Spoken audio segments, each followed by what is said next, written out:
21ویں صدی یہ فتنوں اور آزمائشوں کا دور ہے کہ اس صدی میں اتنے فتنے ہیں، اتنی آزمائشیں ہیں کہ صورتحال یہ ہے کہ ایک آزمائش اور ایک فتنے سے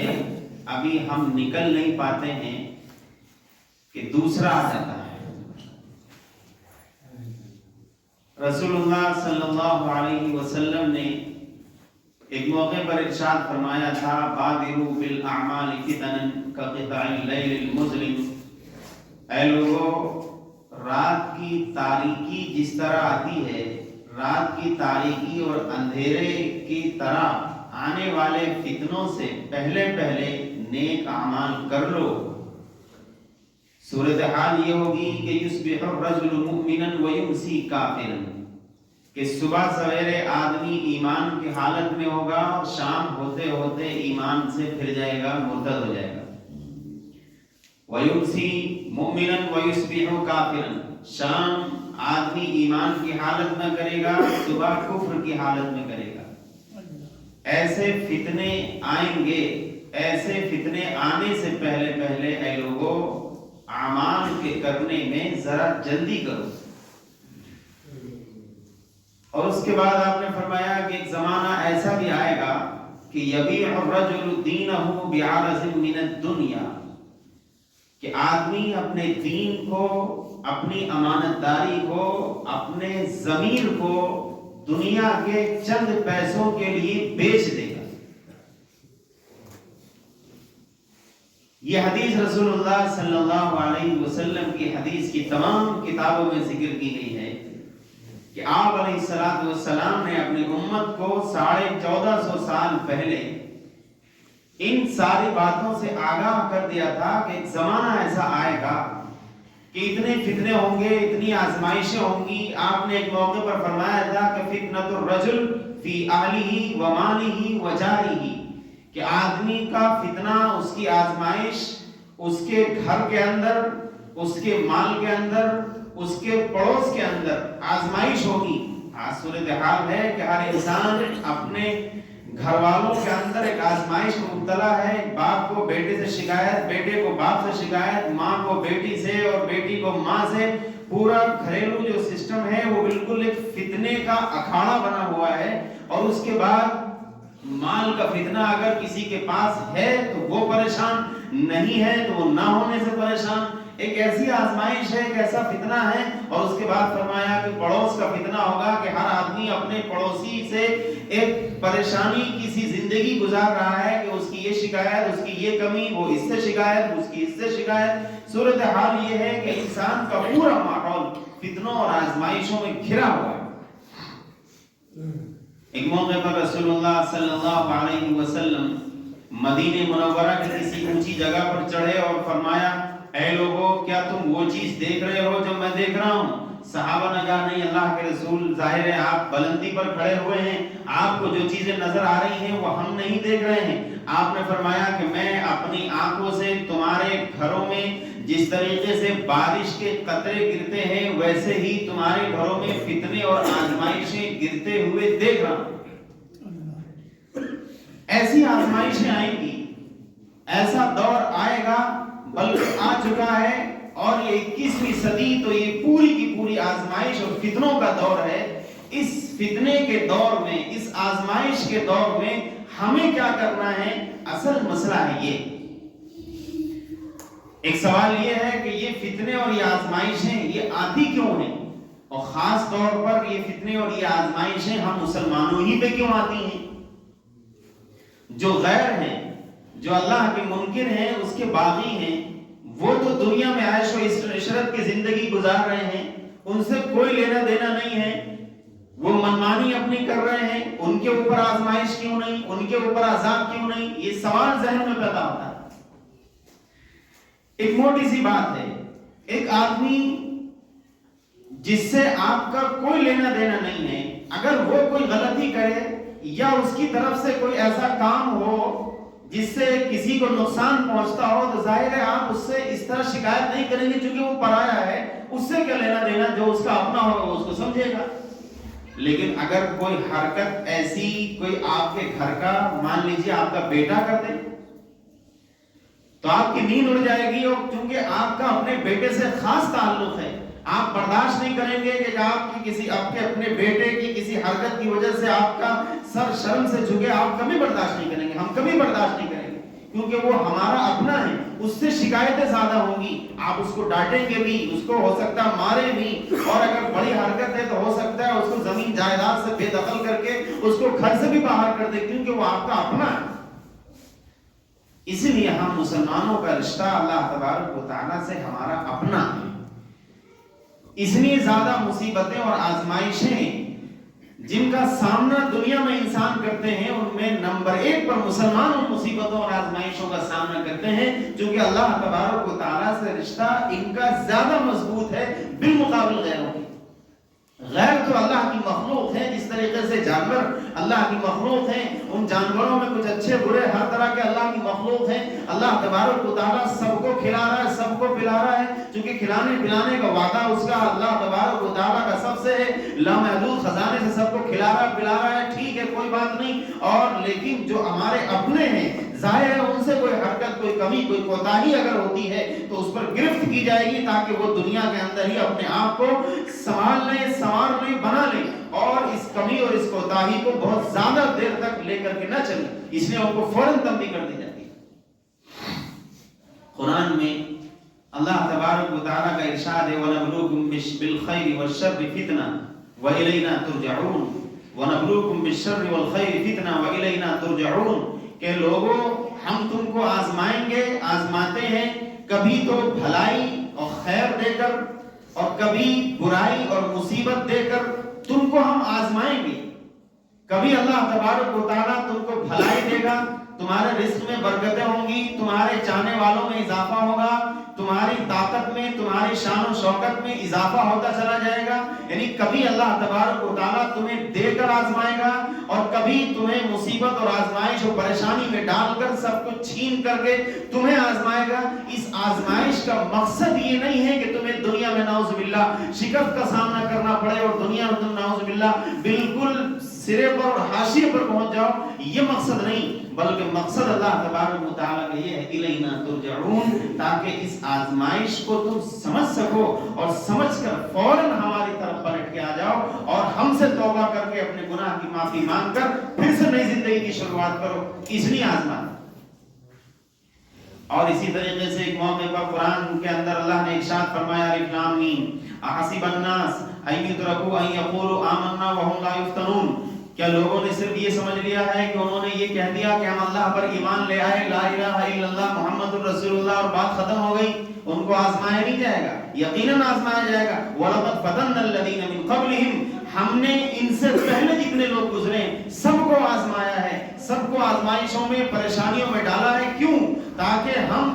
کھرے اور کھوٹے کی پہچان ظاہری طور پر کر لیں کہ کون اپنے ایمان کے دعوے میں کھڑا ہے اور کون کھوٹا ہے، تاکہ یہ پرکھ اور یہ بالکل دنیا کے سامنے آ جائے کہ یہ ہمارا پکا مومن ہے اور یہ وہ ہے جو صرف دکھاوے کا مومن ہے، اس لیے ہم آزماتے ہیں۔ تو یہ دو اہم مقصد ہوتے ہیں اللہ تبارک و تعالیٰ کے دنیا میں بندوں کو آزمانے کی۔ پہلی چیز اللہ تبارک و تعالیٰ تنبیہ کرتا ہے آزمائش ڈال کر، چاہے وہ لے کر آزمائے یا دے کر آزمائے، تنبیہ کرتا ہے کہ تم اپنے ان اعمال سے باز آ جاؤ، ہماری طرف رجوع کر لو، ہم معاف کر دیں گے، دوبارہ نئی زندگی شروع کرو، یہ تنبیہ کے طور پر آزمایا جاتا ہے۔ اور دوسری چیز اللہ تبارک و تعالیٰ کی آزمائش جو ہوتی ہے اللہ کی طرف سے، وہ اس لیے ہوتی ہے تاکہ دنیا کے اندر تمام دنیا کے لوگ جان لیں کہ کون اپنے ایمان کے دعوے میں سچا ہے اور کون اپنے ایمان کے دعوے میں کھوٹا ہے، اس لیے آزمائشیں ہوتی ہیں۔ اب سوال یہ پیدا ہوتا ہے کہ یہ کیسے پتہ لگے کہ ہماری یہ آزمائش اللہ کی طرف سے یہ عذاب ہے ہمارے اوپر، یا اللہ تبارک و تعالیٰ اس آزمائش کے ذریعے ہمارے درجات بلند کرنا چاہتا ہے، یہ کیسے پتہ لگے؟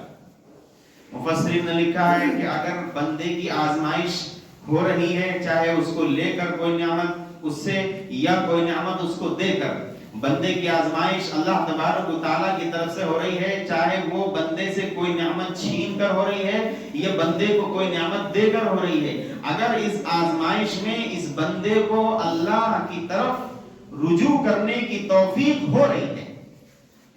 اگر اس آزمائش کے وقت ان مصیبتوں پریشانیوں کے وقت اس بندے کو اللہ کی طرف رجوع ہونے کی توفیق مل رہی ہے، اللہ سے توبہ یہ بندہ کر رہا ہے، دینی احکامات پر آزمائش کے دور میں عمل کر رہا ہے، تب اس کا مطلب یہ ہے کہ اللہ تبارک و تعالیٰ اس آزمائش کے ذریعے ہمارے درجات بلند کرنا چاہتا ہے۔ اور اگر آزمائش اور مصیبت اور پریشانی کے دور میں بندے سے نیک اعمال کے کرنے کی توفیق چھین لی گئی ہے اور وہ بندہ نیک اعمال کی طرف آنے کے لیے تیار نہیں، اللہ اس کے سامنے توبہ کرنے کے لیے تیار نہیں اور اپنی منمانی زندگی گزارنے پر آمادہ ہے اور دوسروں سے شکایتیں کرتا پھر رہا ہے، تو پھر اس کا مطلب یہ ہے کہ یہ آزمائش دنیا میں اس کے لیے عذاب ہے، عذاب جو جہنم کے ایک عذاب کا حصہ ہے جو اللہ نے دنیا ہی میں اس کو دے دیا ہے۔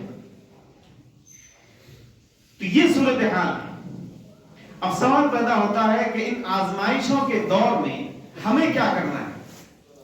رہا مسئلہ فتنوں کا، آزمائشوں کا، جس میں نے عرض کیا کہ 1450 سال پہلے رسول اللہ صلی اللہ علیہ وسلم اتنی اہم اور عظیم بات ارشاد فرما کر چلے گئے کہ صبح کو آدمی مسلمان ہوگا، شام کو کافر ہو جائے گا، شام کو مسلمان ہوگا، صبح کو کافر ہو جائے گا، اور صورتحال یہ ہوگی کہ اپنے دین کو، اپنے ایمان کو، اپنے ضمیر کو چند پیسوں کے لیے اور دنیا کے چند چھوٹے موٹے سامان کے لیے اپنے ضمیر کو بیچ دے گا اور بالکل وہ پرواہ نہیں کرے گا اپنی آخرت کی، اپنے اللہ کی، اپنے رسول کی، اپنے قرآن کی، اسے کوئی فکر و پرواہ نہیں ہوگی، بس کچھ پیسے مل جائیں اور جس سے زندگی میں تھوڑی سی خوشحالی آ جائے اس کے لیے وہ جھوٹ بھی بول دے، دھوکہ بھی دے دے، اس کے لیے وہ کسی کی عزت بھی اچھال دے، موقع ملے تو کسی کو قتل بھی کر دے، کسی کی زمین ہتھیا لے، کچھ بھی کر گزرے گا دنیا کے چند سکوں کے لیے، وہ اپنے دین اور ایمان اور اپنی غیرت اور ضمیر کو بیچ ڈالے گا۔ ایسے فتنے اور ایسی آزمائشیں یقیناً ہم لوگ دور جانے کی ضرورت نہیں ہے، اپنے گھر میں یہ ہمارے جن لوگوں سے معاملات ہیں، یہ ہمارے آس پاس جو لوگ ہماری بیٹھکوں، مجلسوں اور ہمارے آس پاس بیٹھتے ہیں، ان کے اندر صبح شام رات دن ہم لوگ ان چیزوں کا ملاحظہ کرتے ہیں، دیکھتے ہیں اپنی آنکھ سے کہ فلاں آدمی یار واقعی ایسا ہے، فلاں آدمی یقیناً ایسا ہی ہے، وہ پیسے کے لیے کچھ بھی کر سکتا ہے۔ ہم لوگ دن رات یہ سب چیزیں دیکھتے ہیں۔ ایسے حالات میں رسول اللہ صلی اللہ علیہ وسلم کی جو تعلیم ہے کہ ہمیں کیا کرنا ہے، سب سے اہم چیز تو توبہ اور استغفار، کہ ہر بندے کو، ہر چھوٹے بڑے، امیر غریب، کالے گورے، ہر ایک کو ہر وقت اللہ تبارک و تعالیٰ کے سامنے ہاتھ پھیلائے رہنا ہے کہ اللہ آپ کی طرف سے جو آزمائشیں ہیں میرے اوپر ہیں، یہ دوسروں پر ہیں، دنیا میں جو آپ کی طرف سے آزمائشیں ہیں، آپ کی طرف سے فتنے ہیں، اے اللہ مجھے ان سے بچائے رکھیے، ان سے محفوظ رکھیے، اور جو گناہ مجھ سے جان کر ہوئے اور وہ گناہ جن کو میں نہیں جانتا، وہ گناہ جو میں نے چھپ کر کیے، وہ گناہ جو میں نے کھلم کھلا کیے، ان تمام گناہوں سے میں آپ کے حضور توبہ کرتا ہوں، مجھے آئندہ اس قسم کے گناہوں سے آپ محفوظ رکھیے۔ پہلی چیز جو ان فتنوں کے دور میں ہمیں کرنی ہے وہ ہے اللہ تبارک و تعالیٰ سے توبہ کرنا، اللہ سے معافی مانگنا، استغفار، مغفرت طلب کرنا۔ یہ اہم چیز ہے، یہ اہم چیز ہے، اور اس کی نوبت ذرا کم آتی ہے، دعا کرنے کی عادت ذرا کم ہے، ورنہ ہونا تو یہ چاہیے کہ صبح و شام، خاص طور پر فجر میں، یا فجر نہ صحیح تو کم از کم مغرب سے پہلے کی جو موقع ہوتا ہے، کسی بھی وقت انسان کر سکتا ہے، لیکن یہ موقع جو ہوتا ہے ذرا اچھا موقع ہوتا ہے کہ آدمی صبح سویرے اٹھ کر آتا ہے اور دن بھر کی اس کی ضروریات اس کے سامنے ہیں، اور اس کے بعد وہ اللہ تبارک و تعالیٰ سے اپنی معافی اللہ سے مانگ لے، اور دنیا کی ساری ضروریات اور آخرت کی ساری ضروریات کے تعلق سے اللہ سے جو مانگنا چاہتا ہے مانگ لے، اس کو کوئی کسی نے نہیں روکا۔ لمبی دعا کرے، دیر تک مانگے۔ دعا کا طریقہ ہرگز یہ نہیں ہوتا ہے بس تھوڑی دیر ہاتھ پھیلائے، یوں کیا اور نکل گئے۔ یہ ایسی دعا، حدیث میں آتا ہے کہ اللہ تبارک و تعالیٰ کسی ایسے بندے کی دعا قبول ہی نہیں کرتا ہے جس بندے کا دل دعا کے وقت اللہ کی طرف سے غافل ہو، ایسی دعا اللہ قبول ہی نہیں کرتا ہے سرے سے۔ صورتحال یہ ہے کہ نماز ہو ایک بہت بڑا طبقہ ایسے بھاگتا ہے جیسے لگتا ہے کہ پیروں میں زنجیریں پہ باندھ لے گا. بالکل ارے بھائی ٹھیک ہے. آپ دعا کا مسئلہ جہاں تک ہے کہ ایک ہے اجتماعی دعا باقاعدہ ہر نماز کے بعد اجتماعی دعا یا انفرادی دعا. اجتماعی دعا ہر نماز کے بعد باقاعدہ امام دعا کرائے اور مقتدی اس پر آمین کہیں, اس کا تو ثبوت حدیث سے نہیں ہے. یہ تو حدیث میں اس کا ذکر نہیں ہے کہ باقاعدہ امام دعا کرائے اور دوسرے لوگ آمین کہیں, ایک دعا کسی شکل بن جائے اور ہر نماز میں یہ معمول ہو, اس کا تو ثبوت حدیث سے سرے سے نہیں. ہاں آپ اپنے اپنے طور پر کریں یا امام اگر اپنی دعا کر رہا ہے آپ کے پاس بھی موقع ہے, آپ بھی دعا کریں کہ آپ کی ضرورت نہیں ہے اللہ تبارک و تعالیٰ سے, آپ نہیں پورا کرانا چاہتے ہیں. ہم سے ایک بار کسی نے کہا کہ آپ بڑی لمبی دعا کرتے ہیں فجر میں, بہت دیر ہو جاتی ہے. ہم نے کہا آپ کو روکا کس نے ہے؟ بھئی میری ضرورتیں اللہ سے بہت زیادہ ہیں, اس لیے میں تو صبح ہی اپنی ساری مانگ لیتا ہوں. آپ کی کم ہے تو آپ اپنے کم وقت میں چلے جائیے. ایسا تو نہیں ہے کہ آپ کوئی میرے تابع ہیں کہ جب تک میں بیٹھا رہوں گا تب تک آپ بیٹھے رہیں گے, آپ چلے جائیے. آپ کسے روکا ہے؟ نہیں وہ تھوڑی مختصر ہو جائے. ارے بابا مختصر میری ضرورت زیادہ ہے, میں اللہ سے مانگ رہا ہوں, آپ سے تو نہیں مانگ رہا ہوں, آپ کو کیوں تکلیف ہو رہی ہے؟ تو اس قسم کی باتیں کرنے سے یہ دینی شعائر اور دینی جو احترام کی چیزیں ہیں ان کی بھی توہین ہوتی ہے. آپ کو نہیں کرنی الگ بات ہے, لیکن میرا مشورہ اور میری درخواست آپ سے یہ ہے کہ کچھ وقت اللہ سے مانگنے کے لیے خاص کریں, خاص کر ان فتنوں اور آزمائشوں کے دور میں. چاہے وہ وقت آپ کا صبح کا ہو یا چاہے وہ وقت آپ کا عصر کے بعد مغرب سے پہلے کا ہو, وہ تنہائی کا وقت ہے. آپ رو کر گڑ گڑا کر اللہ سے جو چاہے مانگ لیں, اس کے خزانے میں کوئی کمی نہیں. آپ مانگ کر تو دیکھیے, مانگنا ہی نہیں آتا یا مانگنے کی توفیق نہیں ہوتی یا مانگنا نہیں چاہتے, اس کے بعد شکایتیں کرتے پھریں تو پھر یہ تو اچھی بات نہیں. تو پہلی چیز تو توبہ اور استغفار. دوسری چیز اس موقع پر جو ہمیں کرنی ہے ان آزمائشوں کے دور میں, وہ ہے علم کا حاصل کرنا. خاص طور پر ان چیزوں کے تعلق سے علم حاصل کیا جائے جن چیزوں کا تعلق فتنوں اور آزمائشوں سے ہے.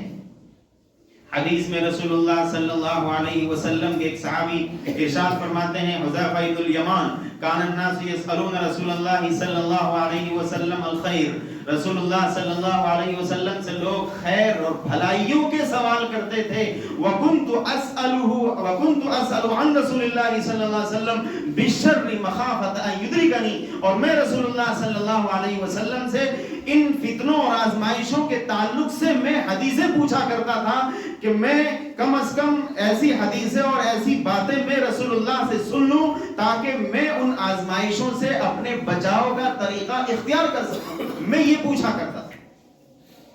تو جو فتنوں کے تعلق سے, آزمائشوں کے تعلق سے حدیثیں جو بھری پڑی ہیں, ان کا علم ہم سب کو سیکھنا ہے, لوگوں سے پوچھنا ہے تاکہ ہم ان فتنوں اور آزمائشوں سے بچ جائیں. اور اللہ نہ کرے کوئی اس آزمائشوں میں پھنس گیا تو ان آزمائشوں سے بچنے کا طریقہ حدیث میں کیا بیان کیا گیا ہے یہ ہمیں معلوم ہونا چاہیے. اس لیے ہمیں علم حاصل کرنا ہے. اور تیسری چیز, نیک اعمال پر, اپنے دین پر جم جانا ہے. حدیث میں آتا ہے الصابر علی دینہ فی الفتنۃ. بالکل فتنے کے دور میں, آزمائش کے موقع پر دین پر جمنے والا شخص ایسا ہے جیسا کہ انگارے پر کھڑا ہوا ہے.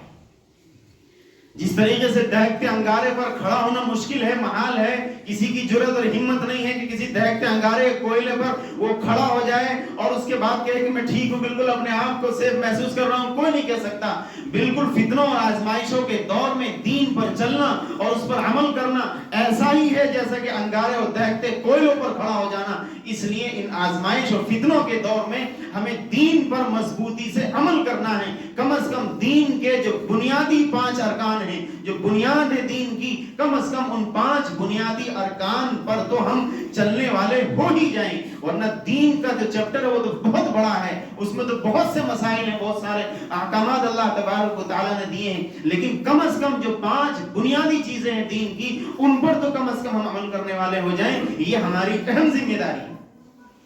اور چوتھی چیز, ہمیں ان آزمائش اور فتنوں کے دور میں ایک اہم چیز ہے کہ رسول اللہ صلی اللہ علیہ وسلم سے فتنوں کے تعلق سے جو دعائیں منقول ہیں, جو حدیث میں دعائیں آئی ہیں ان دعاؤں کو یاد کر کے صبح و شام وقتاً فوقتاً ان دعاؤں کو پڑھتے رہنا ہے. اللہم انی اعوذ بک من الفتن ما ظہر منہا ما بطن. اے اللہ آپ میری حفاظت فرمائیے، میں آپ کی پناہ چاہتا ہوں ہر فتنے سے، جو فتنہ ظاہر ہے یا جو ظاہر نہیں ہوا ہے، ہر قسم کے فتنے سے میں آپ کی پناہ چاہتا ہوں. اے اللہ مجھے عافیت بخش دیجئے. اللہم انی اسألک العفو والعافیہ فی الدین والدنیا والآخرہ. مختلف دعائیں حدیث شریف میں منقول ہیں. ان دعاؤں میں سے کسی ایک ہی دعا کو کم از کم ہم یاد کر لیں اور صبح و شام وقتاً فوقتاً جب موقع ملے چلتے پھرتے آتے جاتے کہیں بھی اٹھتے بیٹھتے ان دعاؤں کا اہتمام کریں. تو ان چیزوں کا اہتمام ہمیں کرنا ہے، توبہ اور استغفار، اور اسی طریقے سے اعمال صالحہ، نیک اعمال یعنی اپنے دین پر جم جانا، اور اسی طریقے سے رسول اللہ صلی اللہ علیہ وسلم